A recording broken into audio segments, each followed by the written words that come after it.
இன்ஃபோசிஸ் கம்பெனியும் இன்ஃபோசிஸ் கம்பெனியோட நிறுவனர் திரு நாராயணமூர்த்தியும் உங்கள் எல்லாருக்கும் தெரிஞ்சிருக்கும். அவர் சமீபத்தில் எதிர்காலத்தில் இளைஞர்களுக்கு வேலை வாய்ப்பு எப்படி இருக்கும் அப்படிங்கிறத பற்றி ஒரு செமினாரில் பேசியிருந்தார். அதுக்கப்புறம் ப்ரெஸ் இன்டர்வியூவும் கொடுத்தாரு. அதையெல்லாம் தொகுத்து ஒரு ஆர்டிக்கிள் வெளிவந்தது. அதனோட தமிழ் ஆக்கத்தை நான் அப்படியே படிக்கிறேன். செயற்கை நுண்ணறிவு தொழில்நுட்பத்தால் பல வேலைவாய்ப்புகள் எதிர்காலத்தில் உருவாகும். இதனால் வேலை வாய்ப்புகள் குறையும் என்பதை யாரும் நம்ப தேவையில்லை அப்படின்னு சொல்லியிருக்காரு. ஆர்டிஃபிஷியல் இன்டெலிஜென்ஸ், அதாவது ஏஐ அப்படின்னு சொல்லி சிம்பிளாக சொல்லுவாங்க, அதை பற்றி தான் அவர் பேசியிருக்காரு. கம்ப்யூட்டர் அறிவியல் பாடப்பிரிவில் செயற்கை நுண்ணறிவு என்பது மிகவும் முக்கியமான பாடம். செயற்கை நுண்ணறிவு, machine learning, big data analytics, IoT, அதாவது ஐஓடி அப்படின்னா இன்டர்நெட் ஆஃப் திங்ஸ் அப்படின்னு பல நுட்பங்கள் வாழ்க்கை திறன், அதாவது பொதுமக்களோட வாழ்க்கை திறனை மேம்படுத்துவதற்கு தான் உதவும். அவங்க இன்னும் சௌகரியமாக வாழ்கிறதுக்கு உதவும். அதனால் இதன் மூலமாக வேலை வாய்ப்புகள் பறி போகும் அப்படிங்கிறது நம்ப தேவையில்லை. வேலை வாய்ப்புகள் பெருகும் அப்படிங்கிறதே உண்மை அப்படின்னு சொல்லியிருக்கிறாரு. இந்த மாதிரி தொழில்நுட்பங்களை ஏற்கனவே அமெரிக்கா, இங்கிலாந்து, ஜப்பான் ஆகிய நாளில் இன்ட்ரடியூஸ் பண்ணதுனால வேலை வாய்ப்பு அங்கே பெருகி இருக்கு.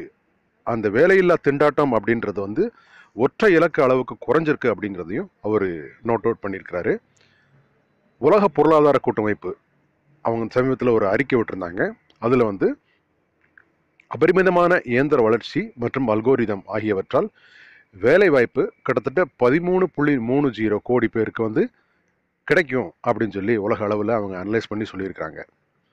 உலக பொருளாதார வரலாற்றை நம்ம ரிசர்ச் பண்ணும்போது கடந்த 50 வருஷத்தில் கம்ப்யூட்டர் வரவால் மட்டும் பல்வேறு மிகப்பெரிய மாற்றங்கள் ஏற்பட்டிருக்கு.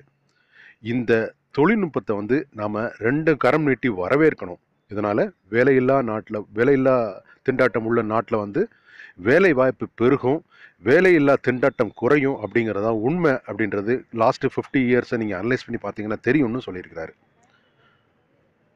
புதிய தொழில்நுட்பங்கள் மனிதனின் வேலை வாய்ப்பை பறித்துவிடும் என்ற வாதத்தை திரு நாராயணமூர்த்தி புறந்தள்ளியிருக்கிறார். இது முற்றிலும் உண்மை இல்லை அப்படின்னு சொல்லிட்டு, புதிய தொழில்நுட்பங்கள் மனிதன் பழைய சவால்களை புதிய தொழில்நுட்பத்தின் உதவியோடு மேம்பட்ட சேவைகளை மேற்கொள்ள உதவும் அப்படின்னு சொல்லி குறிப்பிட்டு சொல்லியிருக்கிறாரு.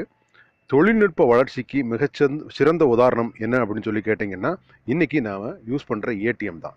இந்த ஏடிஎம் ஒரு செயற்கை நுண்ணறிவு தொழில்நுட்பம் அப்படின்னு. முன்னாடிலாம் நம்ம பேங்க்கில் போய் கேஷியர்கிட்ட செலான் எழுதி கொடுத்து பணம் வாங்குறதுக்கு க்யூவில் நின்று எடுத்திருக்கோம் பணம். எனக்கே ஞாபகம் இருக்குது, 200 ரூபாயோ 300 ரூபாயோ நான் கேஷ் ட்ரா பண்ணுறதுக்கு கிட்டத்தட்ட 1.5 மணி நேரம் நான் க்யூவில் நின்னேன். அந்த மாதிரி சூழ்நிலைலாம் இப்போ இல்லை. இந்த ஏடிஎம் கூட நமக்கு செயற்கை நுண்ணறிவு தொழில்நுட்பத்தோட சேர்ந்தது தான். அதனால் நமக்கு எவ்வளோ வசதி மேம்பட்டிருக்கு அப்படிங்கிறதையும் அவர் கோட் பண்ணியிருக்கிறாரு. ஸோ புதுமையான தொழில்நுட்பம் அப்படிங்கிற மாதிரி எதிர்காலத்தில் வரும்போது அதை நாம் எப்பவுமே கை நீட்டி வரவேற்கணும். இந்த மாதிரி ஆர்டிஃபிஷியல் இன்டெலிஜென்ஸ்னால நமக்கு எதிர்காலத்தில் வேலைவாய்ப்பு பெருகுமே ஒழிய வேலையில்லா திண்டாட்டம் வந்துடும் அப்படின்னு யாரும் பயப்பட தேவையில்லை அப்படின்னு இளைஞர்களுக்கு, அதை படித்து கொண்டிருக்கிற இளைஞர்களுக்கு, வருங்கால சந்ததியினருக்கு வருங்காலத்தில் உள்ள ஒரு மிகப்பெரிய வாய்ப்பையும் நாராயணமூர்த்தி இந்த அறிக்கை மூலமா சொல்லியிருக்கிறார்.